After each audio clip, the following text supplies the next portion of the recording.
Olá meus amigos, sejam bem-vindos, eu sou o Marcos Paz aqui do canal Teologia Contextualizada, espero que vocês possam estar bem.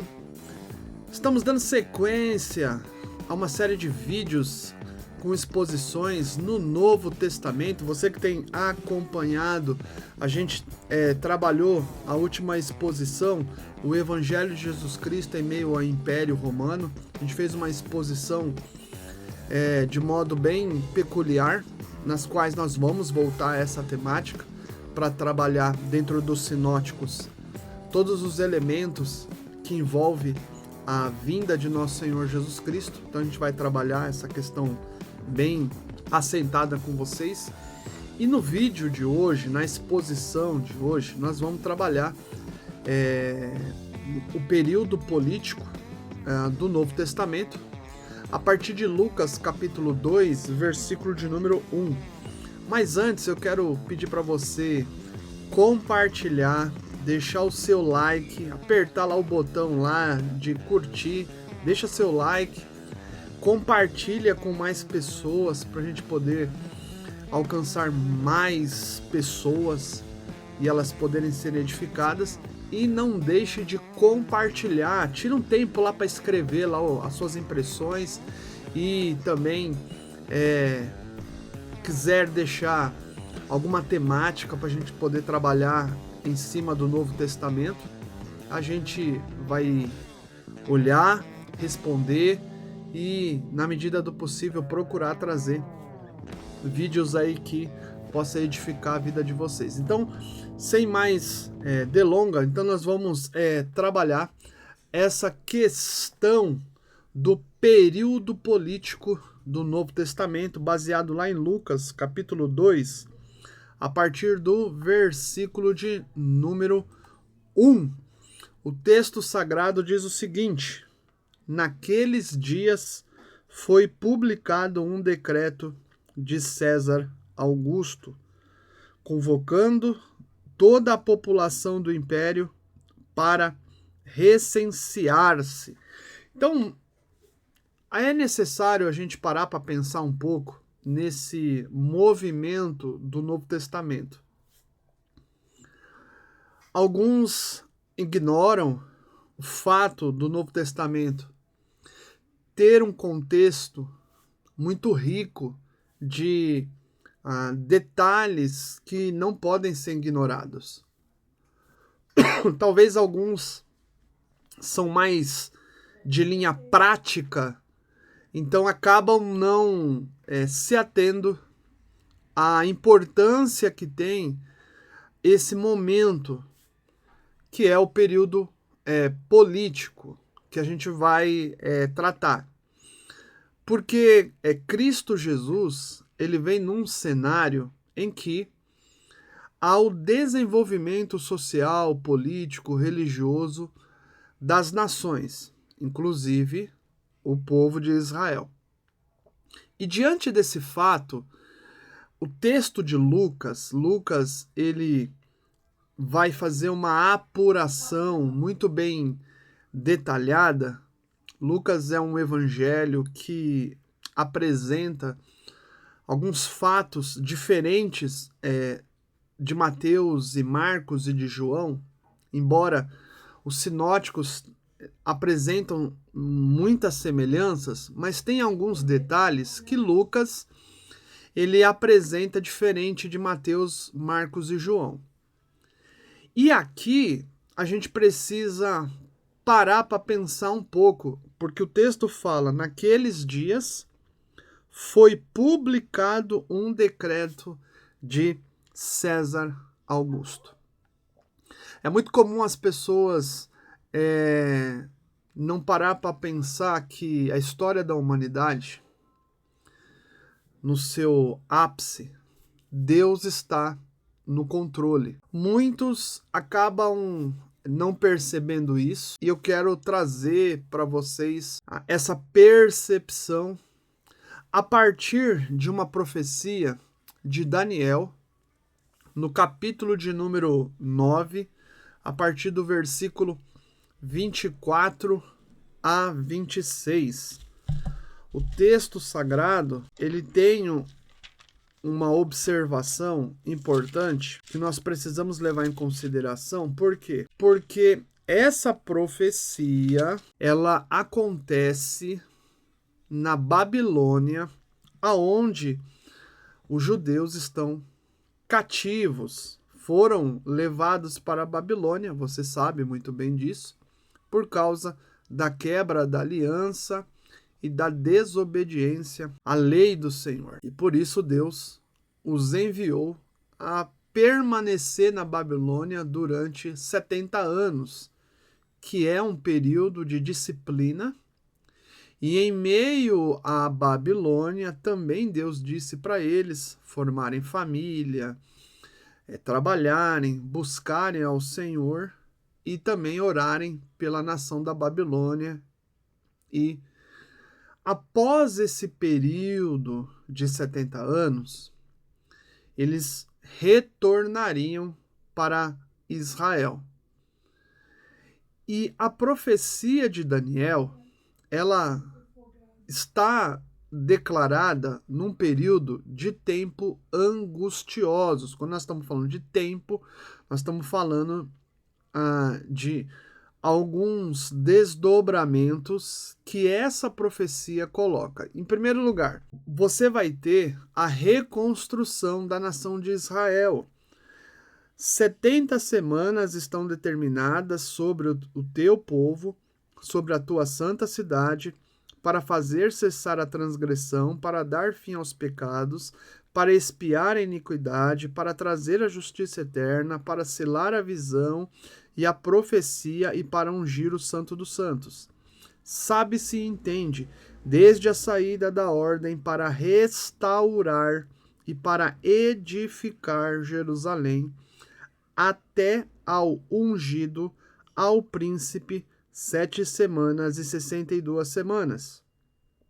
As suas praças e as circunvalações se reedificarão, mas em tempos angustiosos. Então, a nação de Israel voltaria do cativeiro babilônico, reconstruiria a nação. E nessa volta do cativeiro babilônico, você tem o período político medo-persas, grego e romano. É com Ciro o Grande que Israel volta para o cativeiro babilônico. Você tem os livros que vão abordar muito bem esse período. O livro de Esdras, Neemias, Ester, Ageu, Zacarias e Malaquias. Nesse período de reconstrução da nação de Israel, de reconstrução social, de construção espiritual, nós estamos falando de a volta para a aliança, para a obediência à lei do Senhor. Então, nessa reconstrução, você tem um tempo muito angustioso, porque você tem conflitos dos povos com o próprio Israel. Você lendo esses livros que eu me referi, Esdras, Neemias, Ester, Ageu, Zacarias e Malaquias, principalmente Esdras, Neemias e Ester, esses 3 livros, você tem Israel, ou o povo de Israel, sendo perseguido, maltratado, marginalizado, ora por indivíduos específicos, como também por nações daquela época. Então, o período de reconstrução da nação, de reorganização na questão religiosa, na questão social, seria em um tempo bem complicado, que se dá nesse período dos medos, dos gregos e dos romanos. É importante que você saiba disso. Dentro desse período específico, nós temos o que nós chamamos de período interbíblico. No canal a gente já tem aí ao período interbíblico já gravado, para você poder assistir. Dentro desse período interbíblico, nós temos um conflito religioso e político com os Seleucidas. E quem está no poder nesse período é Antíoco Epifânio IV, denominado o Louco, aonde ele compra um sacerdote do templo, aonde é profanado o templo com um porco, é colocado nesse templo o busto do deus Zeus, e há uma família chamada Macabeus. E vai acontecer nesse período de Antíoco Epifânio um conflito, uma guerra travada durante um período de tempo contra Antíoco Epifânio. Resumindo para vocês, houve algumas vitórias significativas da família dos Macabeus, então um período de paz, e depois surgem novos conflitos. Esse período que nós estamos retratando está dentro também dessa profecia de Daniel, capítulo 9, 24 a 26.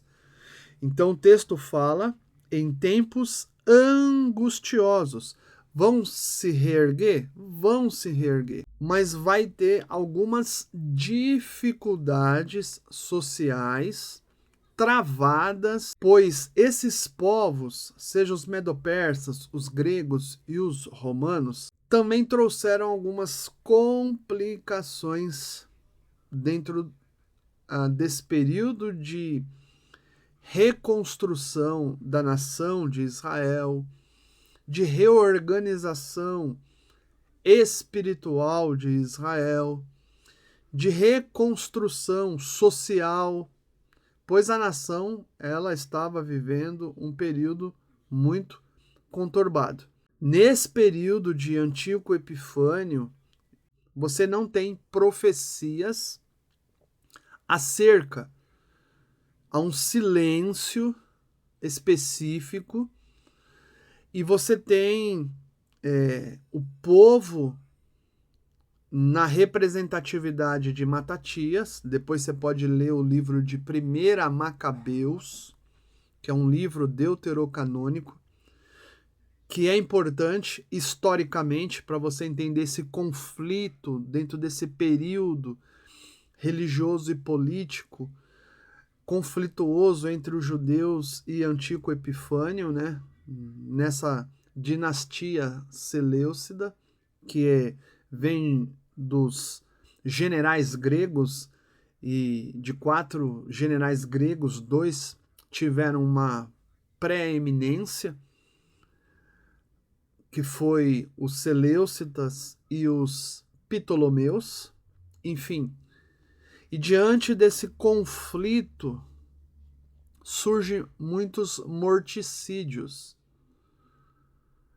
E diante disso, essa família se levanta contra e tem algumas vitórias muito significativas. Diante desse contexto bem complicado, entra o período dos romanos, com muitas investidas em todo o mundo antigo, a partir da Península Ibérica, ali Portugal e Espanha, e pegando todo o Oriente Médio. Israel, como nação, na sua reconstrução, nação da volta do cativeiro babilônico, na sua reorganização espiritual e social, voltando à aliança, ao berite de Deus e à lei do Senhor, nesse caldeirão, os tempos são complicadíssimos ao povo de Israel.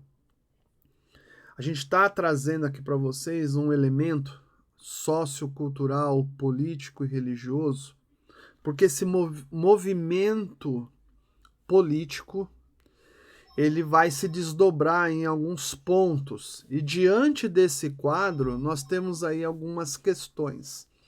No período romano, por volta do século VIII, no ano de 753 aproximadamente, contemplou-se a fundação de Roma, e no século V você tem uma organização em forma de república. Obviamente você tem algumas disputas internas e externas, e eles vão conquistando toda a bacia ali do Mediterrâneo, certo? Você tem aí o que nós chamamos de primeiro triunvirato, que se dá com Cneo Pompeu Magno, Caio Júlio César e Marcos Licínio Crasso. Ambos generais que também ocuparam como cônsul da República Romana, e esses homens tiveram uma importância dentro do desenvolvimento do Império Romano, a priori, com outras nações nas quais eles estavam guerreando. Esses três tiveram pontos em comuns na República Romana, e depois tiveram alguns conflitos que a gente vai parar para pensar um pouco. Nesse primeiro triunvirato da dominação romana, você tem ambos defendendo os interesses do Senado republicano de Roma, e eles vão se destacar a ponto do Senado os temer. Nós estamos falando de comandantes militares que têm tropas em suas mãos, né? E diante desse contexto, eles vão dominar por um certo momento todo o sistema político romano.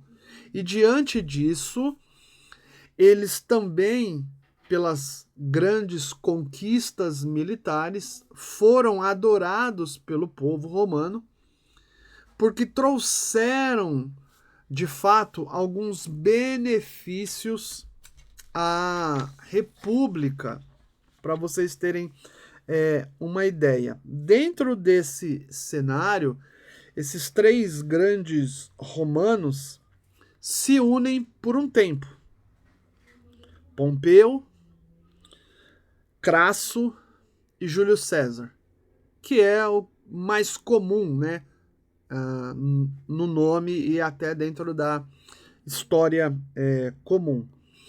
Esses homens tiveram colaborações diante do povo e diante do Senado, dentro dessa dominação romana, diante das diversas nações que eles estavam expandindo o império, e passa por bravura, então homens com grande envergadura e vitória, êxitos nas campanhas militares contra os povos inimigos, muita gente caiu, muitos povos foram conquistados, e depois de um tempo que essas conquistas elas caminhavam na solidificação, houve algumas crises que trouxeram desdobramento a esse triunvirato, a esses homens, por inveja, cobiça, por interesses peculiares e distintos uns dos outros, tá certo? E aí você teve aí um enfraquecimento desse triunvirato.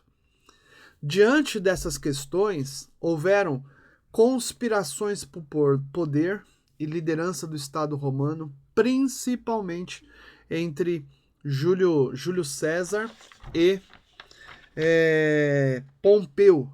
Esses dois comandantes tinham muitas conquistas militares. Não que Crasso não tinha, mas Crasso ele era um comandante muito rico, acesso aos senadores, mas não tinha muita expressão militar. E um dos fatos dele também ter aberto mão dessa unidade entre eles foi que ele queria ser aclamado conforme era aclamado tanto Júlio César como Pompeu, o Magno, né? Queria ser reverenciado porque ambos eram grandes estrategistas militares, grandes comandantes militares. E Crasso ele vai morrer numa batalha na Pártia por volta do ano 53, aonde as suas estratégias não deu certo. Ele queria ser aclamado, assim como Júlio César e Pompeu Magno, e acabou morrendo. E Crasso ele tinha um papel fundamental nesse triunvirato, porque tanto Pompeu Magno como Júlio César eles tinham grandes diferenças, mas num período de interesses comuns se aliaram e Crasso fazia esse meio de campo. Mas com a morte de Crasso, houve uma ruptura muito grande entre Júlio César e Pompeu Magno. Pompeu ele se aliou a uma ala conservadora do Senado, se voltando contra Júlio César. Então, existia uma ala conservadora política que era contra o estilo e o jeito de Júlio César comandar e liderar. E foi colocado pelo Senado romano um limite em que as tropas romanas não poderiam ultrapassar um rio, e esse rio chama-se Rubicão. Esse rio ele era um limite em que foi colocado para que Roma não tivesse algum tipo de problema de rebelião no comando militar.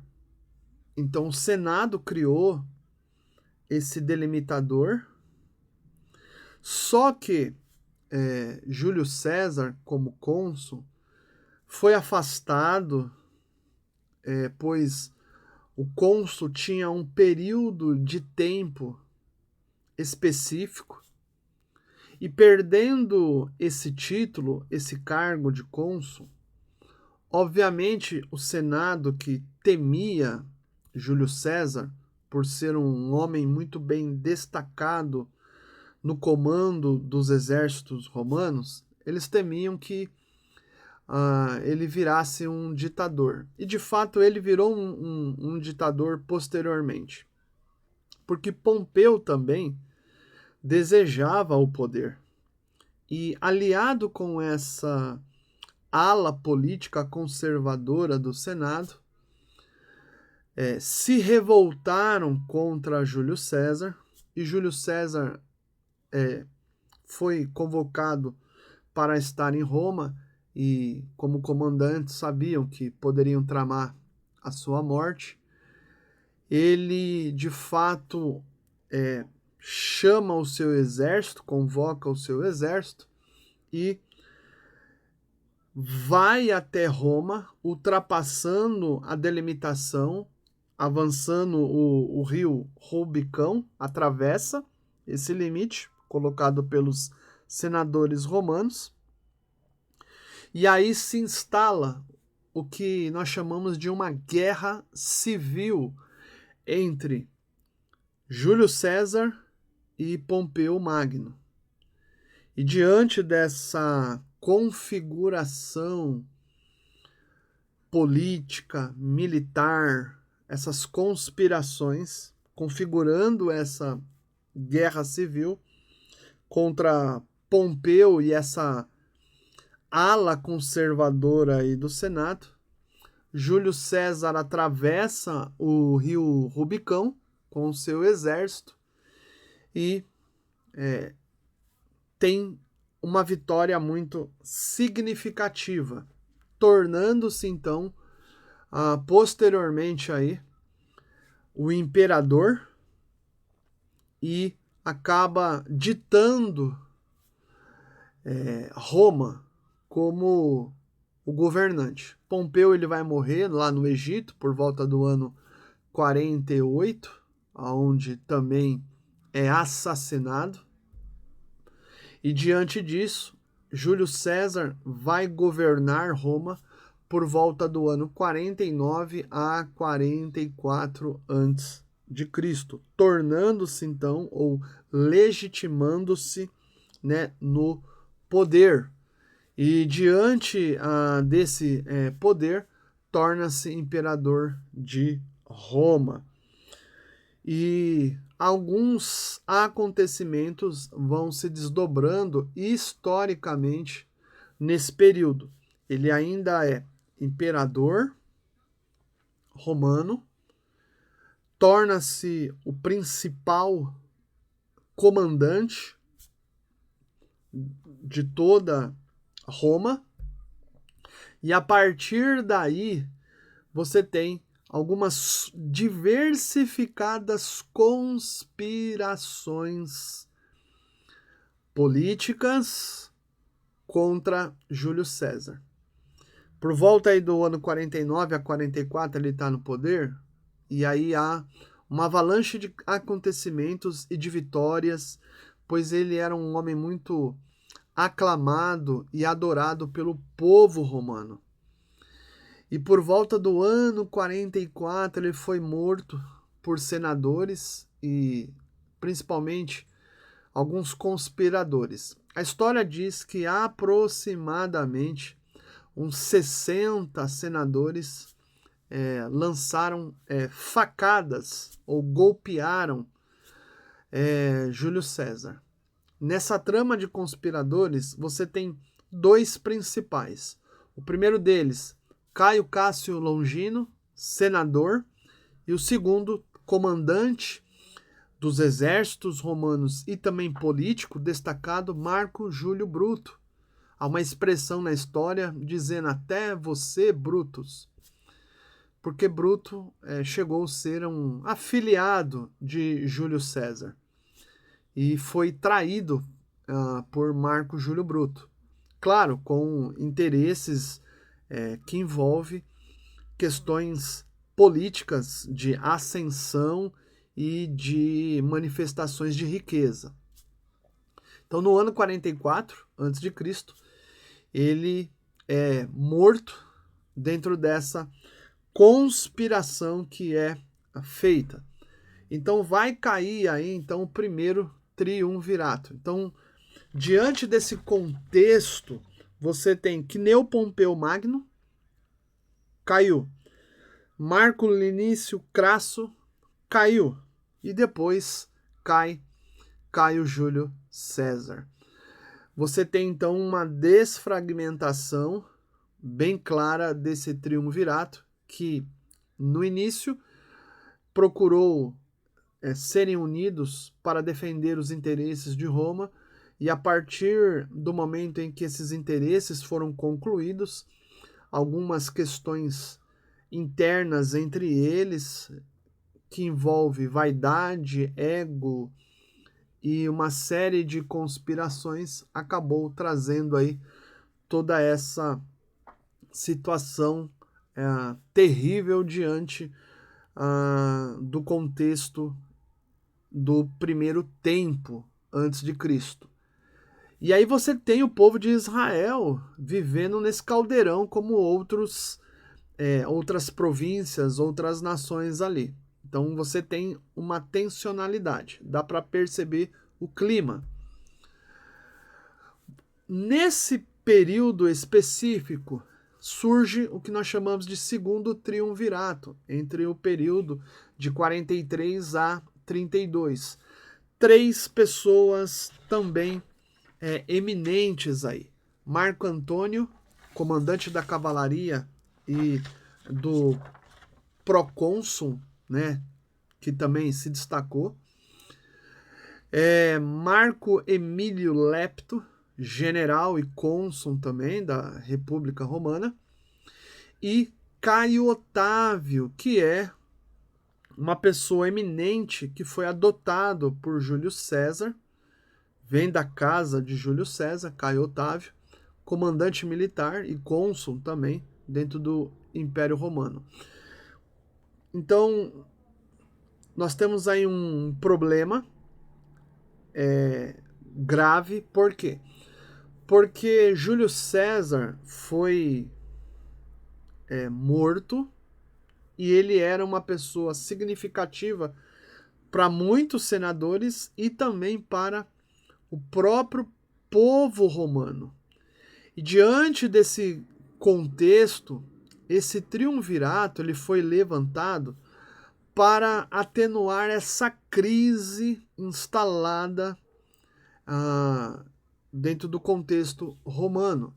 E quando há crise, há um enfraquecimento nacional. Então, o Senado levanta esses 3 comandantes que têm uma envergadura importante e que se unem com um objetivo, é uma aliança política. Embora Marco Antônio e Caio Otávio não se dão, mas diante de uma situação em que Júlio César é um homem muito aclamado, conhecido e amado pelo povo romano e por alguns senadores, eles se juntam com o objetivo de, primeiro, garantir a estabilidade da República Romana, que estava passando por uma crise sem precedentes, porque houve, de fato, aí, disputas internas e isso enfraquecia e trazia uma instabilidade política e social. E segundo, eles queriam encontrar os responsáveis que mataram Júlio César diretamente. E isso aconteceu. Houve muitas execuções. Pegaram esses senadores que atentaram contra Júlio César e executaram. Houveram algumas fugas em massa. E esses que fugiram largaram suas propriedades e as suas propriedades passaram a ser do Império Romano, então terras, casas, bens materiais, porque à medida em que essa aliança desses 3 homens, Marco Antônio, Caio Otávio e Lepto, estavam à procura destes que mataram Júlio César, muitos tiveram que largar a sua posição econômica e social e política para não ser mortos, e alguns foram capturados, né, desses fugitivos, aí alguns foram capturados e tiveram uma morte brutal, mas brutal mesmo. E diante desse contexto, inclusive, foi morto Caio Cássio Longino, que era um senador romano, que tramou, juntamente com outros senadores, a morte de Júlio César, e o comandante militar e político Marco Júlio Brutus foi morto, e também, diante desse quadro, Marco Júlio Brito, ele se suicidou-se, né, posteriormente. Houve batalhas, né, diante disso daí, e aí, perdendo as batalhas contra o segundo triunvirato, tiraram a sua própria vida. Após esse objetivo principal, que era trazer estabilidade e procurar os responsáveis, aí há também uma ruptura entre esse segundo triunvirato. Marco Antônio e Otaviano, como eu disse anteriormente, eles tinham algumas disputas, e essas disputas elas tiveram uma tréguas por um objetivo, e esse objetivo alcançado, então aí passam a não ter mais trégua, e Lepto ele retirou-se desse triunvirato, então aí enfraqueceu mais, por volta aí do ano 37. Lepto, ele tinha um declínio para com Marco Antônio e acabou se retirando também do triunvirato. E aí, a partir daí, houve algumas conspirações. Foi um período bem conturbado internamente em Roma. Diante disso, Otaviano ele mobilizou o Senado para voltar-se contra Marco Antônio por algumas razões. Lembrando que Otaviano ele é da família de Júlio César. Ele foi adotado por Júlio César. Ele traz no nome dele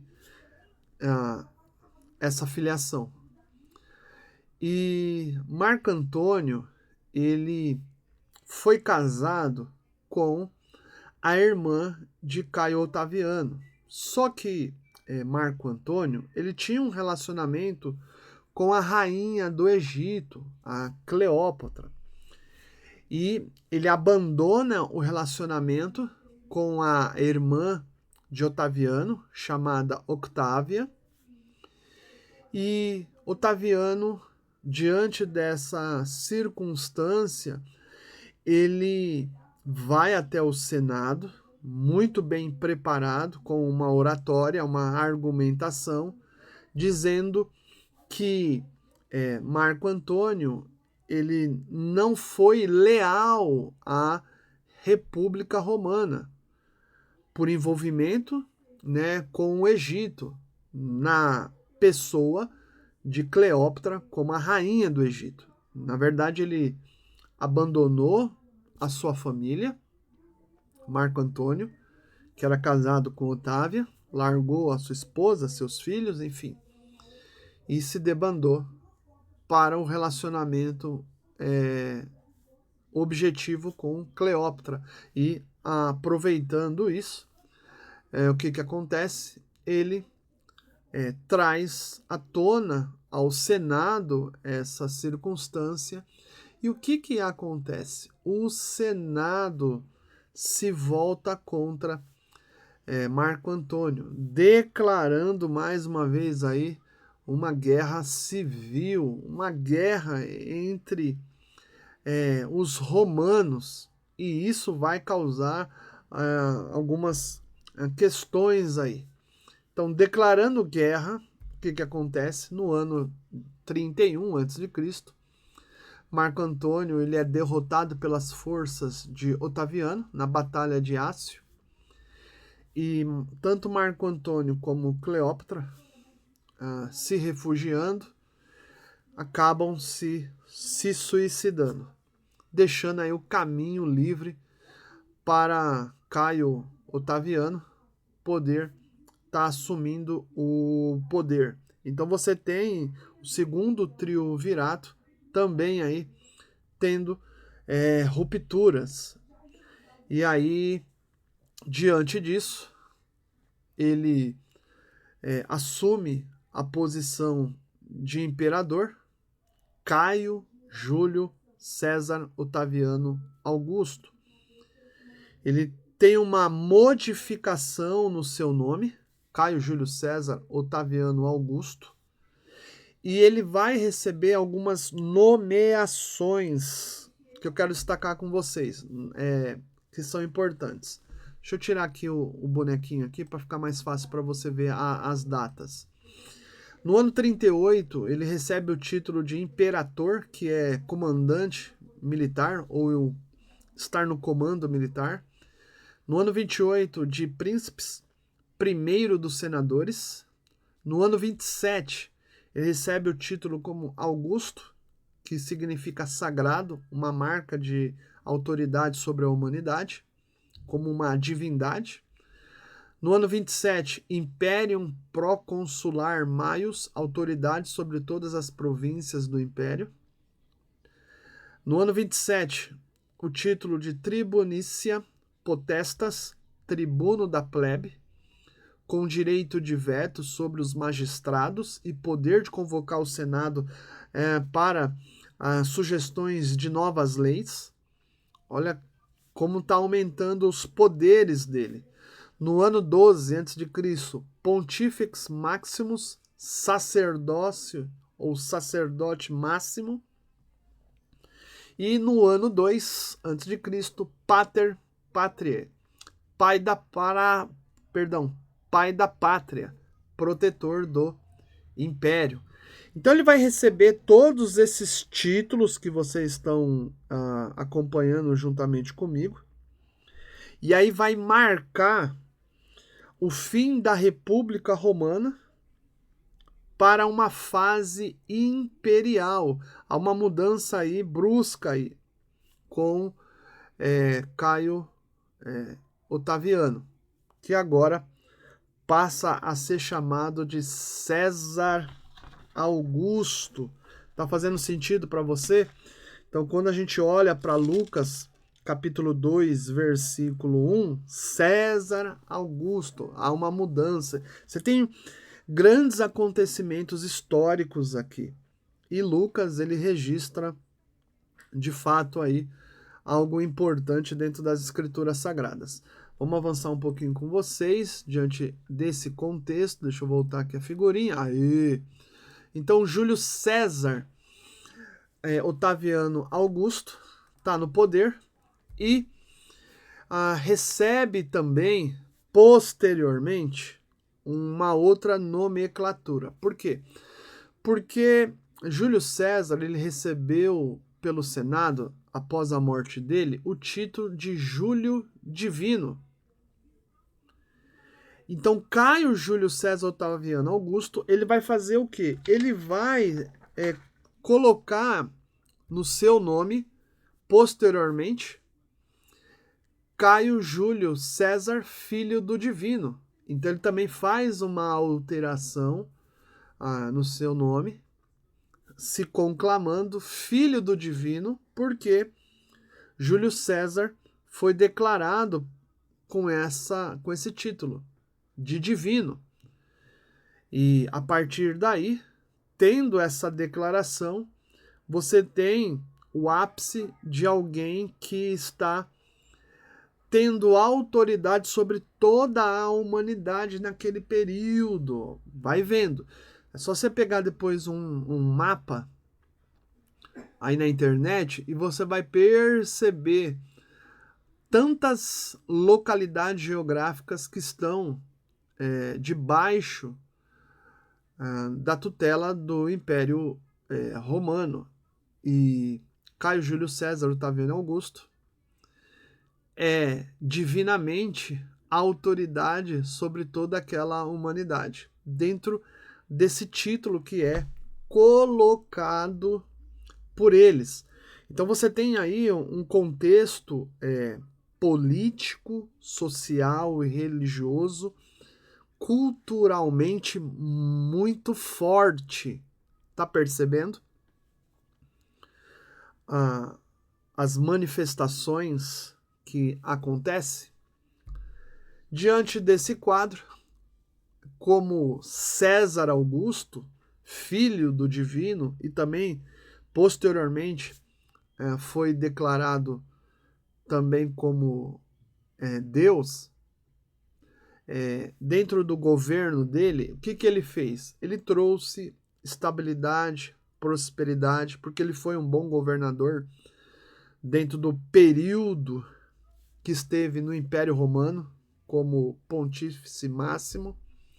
Estabeleceu a Pax Romana em meio às províncias que estavam com estado de rebelião, promovendo o desenvolvimento econômico e paz. Então ele trouxe uma pacificação por meio dos comandos militares, força bruta do exército romano, e os estados ou as províncias que estavam em rebelião, apaziguando, trouxe também desenvolvimento.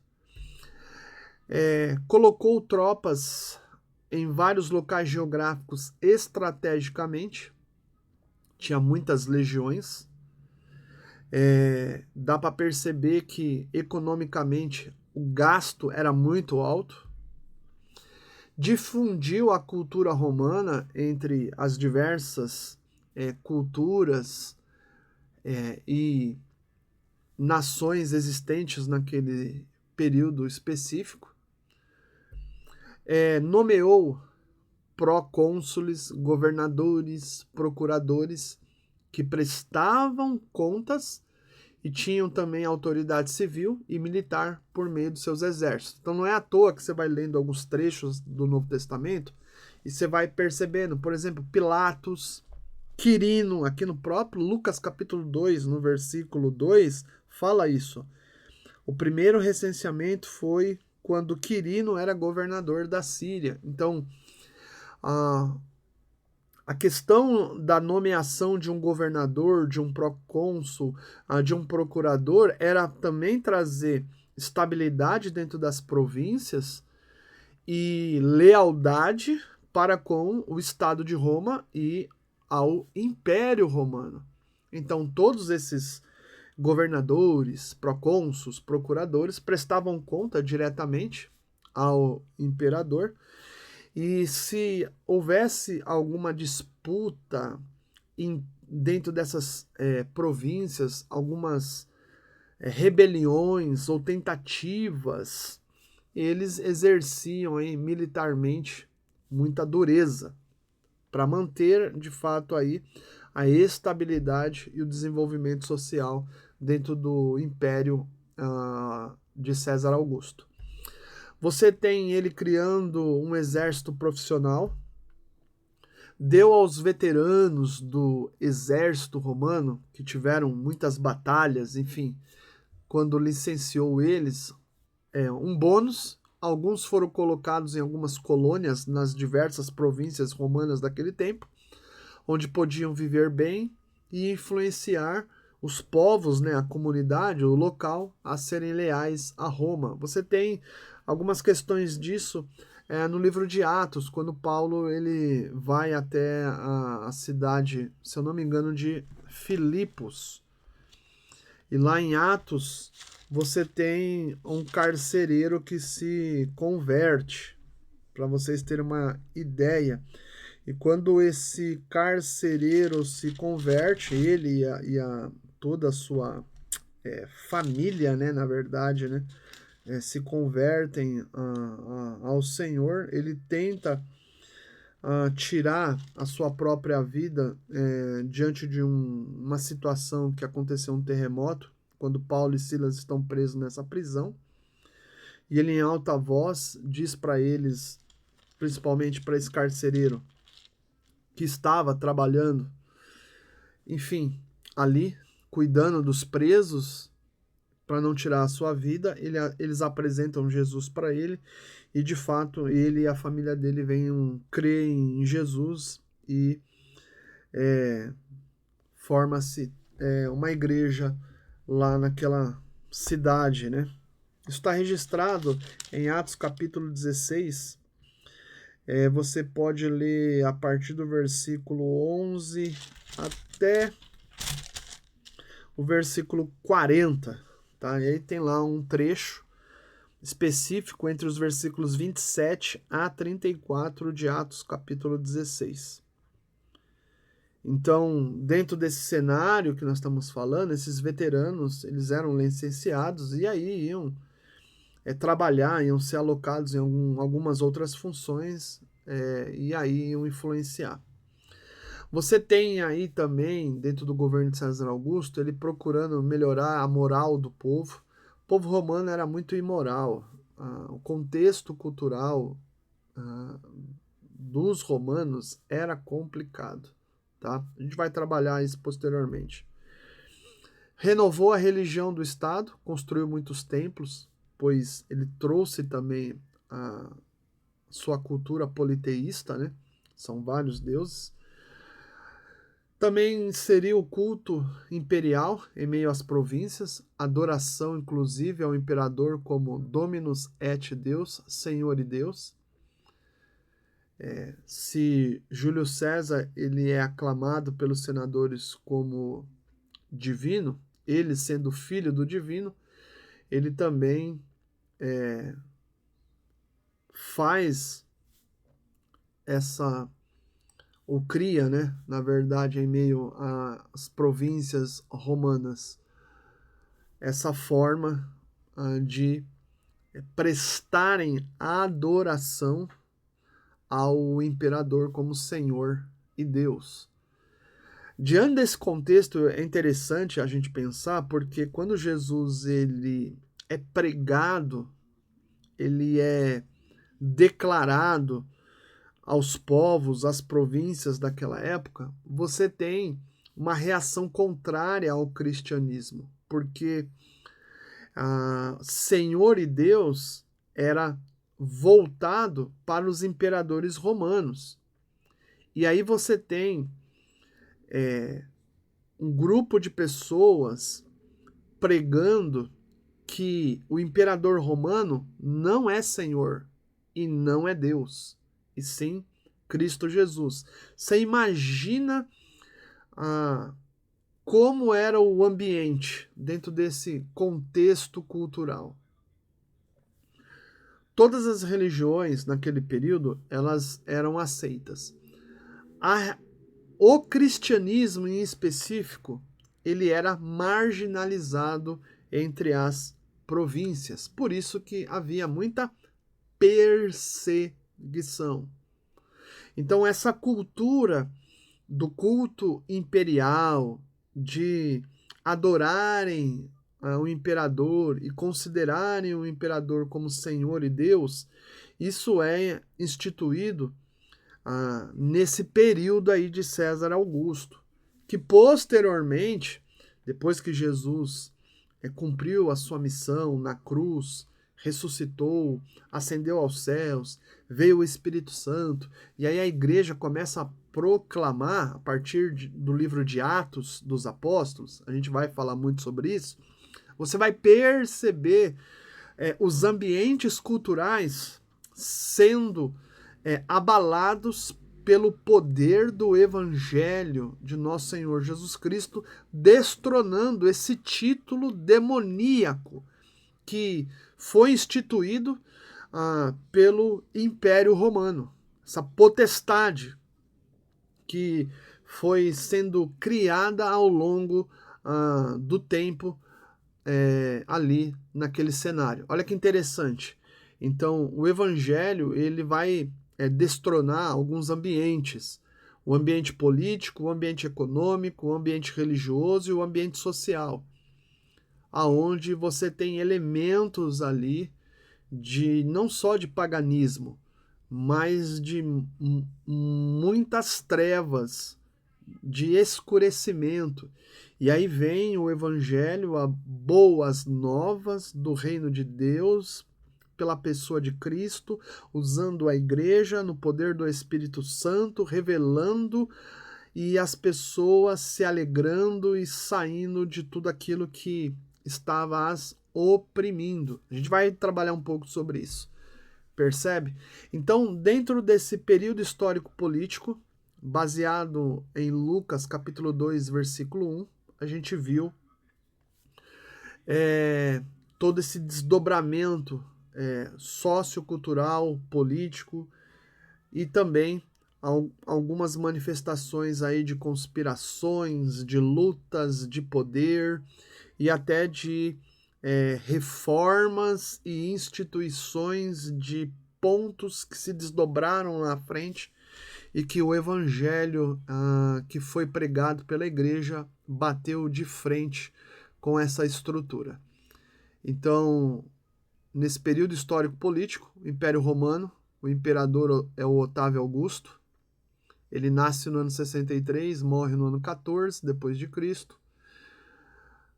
É sobrinho de Júlio César, foi assassinado em 44, né, Júlio César. E aí, dentro desse segundo triunvirato, ele sobressai dentro das diversas crises, se torna o imperador. E aí, do ano 27 até o ano 14, ele está no poder e aí está no controle de tudo. É nesse período específico, conforme a gente leu lá em Lucas capítulo 2, versículo de número 1, é nesse contexto que vai nascer Jesus Cristo. É nesse contexto específico que o Messias ele nasce. Deixa eu voltar aqui com vocês. Depois eu mostro a bibliografia para vocês. É nesse contexto específico, vamos voltar. É nesse contexto específico que o Messias vai aparecer, tá certo? O texto fala: naqueles dias foi publicado um decreto de César Augusto convocando toda a população do império para recensear-se. O primeiro recenseamento, foi feito quando Quirino era governador da Síria. Todos iam alistar-se, cada um à sua própria cidade. José também subiu da Galiléia, da cidade de Nazaré, para a Judéia, a cidade de Davi, chamada Belém, por ser ele da casa e família de Davi, a fim de alistar-se com Maria, sua esposa, que estava grávida. Estando eles ali, aconteceu completarem-se os dias. E ela deu à luz o seu filho primogênito, enfaixou-o e o deitou numa manjedoura, porque não havia lugar para eles na hospedaria. Então é nesse período específico em que César Augusto é o imperador romano. É nesse período específico em que Jesus nasce, o Salvador. Então, o que eu quero dizer para vocês? Que não tem período específico para a manifestação da vontade de Deus. Deus se manifestou num período específico em que a profecia de Daniel, capítulo 9, entre os versículos 24 a 26, disse acerca da reconstrução de Israel, da nação, da reorganização espiritual, religiosa de Israel, e também da vinda do Messias, que seria num período de tempo angustiante. Que tempo é esse? É o período do Império Romano, especificamente, aonde Israel, depois da volta do cativeiro, atravessa o período com os medo-persas, os gregos, e chegando no Império Romano, aonde onde as ações sociais estão tensas, aonde as ações políticas estão tensas. É nesse período aqui que você tem um dos piores governantes ali em Israel, chamado Herodes o Grande. Herodes manda matar muitas crianças, porque ele sabe do nascimento desse menino. Lá em Mateus, a partir do capítulo... Vamos pegar aqui.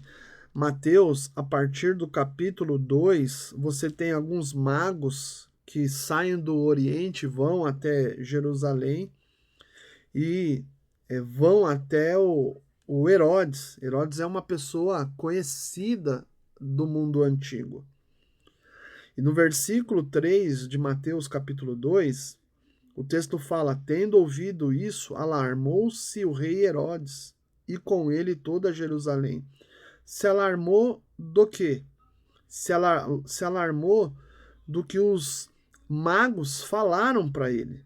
No versículo de número 1 e 2. Tendo Jesus nascido em Belém, da Judéia, em dias do rei Herodes, eis que vieram os magos do Oriente a Jerusalém e perguntaram: onde está o recém-nascido, rei dos judeus? Isso estremeceu essa figura política e odiada ali em Israel, chamado Herodes o Grande. E aí o texto fala que eles disseram para ele: porque vimos a sua estrela no Oriente e viemos para adorá-lo. Meu Deus, isso caiu como uma bomba para Herodes o Grande. Então tudo isso está acontecendo dentro do império de César Augusto. Herodes só está no poder também por causa de algumas tramas políticas de Roma que colocaram Herodes no poder. A gente vai falar mais para frente sobre todo o desenvolvimento de Herodes, o Grande, e a dinastia, ou seja, dos seus filhos no poder. A gente vai abordar sobre isso. O material já está preparado aí para a gente fazer essa exposição. Mas você percebe, lendo Lucas capítulo 2, que o cenário da vinda do nosso Senhor Jesus Cristo não é um cenário favorável. O que eu quero dizer com vocês? Que para as realizações da obra de Deus e da sua vontade, não tem cenário favorável ou negativo. Deus ele vai exercer aquilo que está dentro do seu propósito, não importa o contexto. O seu propósito vai acontecer. E Jesus nasce nesse período do Império Romano, de tantas circunstâncias sociais, e a obra que Deus preparou desde lá de Gênesis capítulo 3, agora está sendo revelada à humanidade. As promessas que são retratadas no Pentateuco, nos profetas, nos Salmos, acerca de Jesus Cristo, agora nesse período específico do Império Romano, a revelação vem à tona. Como a gente leu Lucas capítulo 2, do versículo 1 a 7, nasce em Belém o Salvador. Nasce em Belém o Rei dos Judeus. Nasce em Belém aquele que exerceria misericórdia, bondade e graça, tanto para os judeus como para as demais nações que não são da etnia dos judeus. Ou seja, a humanidade receberia favor de Deus em prol de serem transformados e viverem em novidade de vida, como novas criaturas. E é diante desse cenário maravilhoso que nasce Jesus Cristo. Por que eu falo que é um cenário glorioso? Porque a gente está olhando para a perspectiva da fé. Jesus nasceu num período conturbado, difícil politicamente, socialmente, religiosamente, mas nasceu para trazer transformação à alma humana e levar muitos a serem reconciliados com Deus Pai, serem justificados pelo seu sangue através da sua morte na cruz do Calvário. Os homens não são justificados pelas suas próprias obras, mas são justificados pela misericórdia de Deus. É isso que está revelado lá em Tito, capítulo 3, dos versículos de número 4 a 7. Foi a misericórdia de Deus no tempo preparado por Deus, dentro desse cenário, onde nações cooperaram com o propósito de Deus, os gregos com a tradução, com o grego, os gregos com a língua grega que se espalhou dentro daquele período em que os gregos tiveram no poder. Os judeus traduziram todo o Antigo Testamento para o grego, para que as pessoas tivessem acesso à palavra de Deus, e os romanos cooperaram com as construções de estradas para que, posteriormente, o evangelho pudesse fluir às diversas províncias que estavam pacificadas das diversas rebeliões, Deus usando o Império Romano para esse propósito. E o evangelho destronando aí principados e potestades e iluminando muitas vidas. Então é nesse período específico que o evangelho vai transformar, abençoar a vida das pessoas. Um grande abraço a todos. Valeu, fui!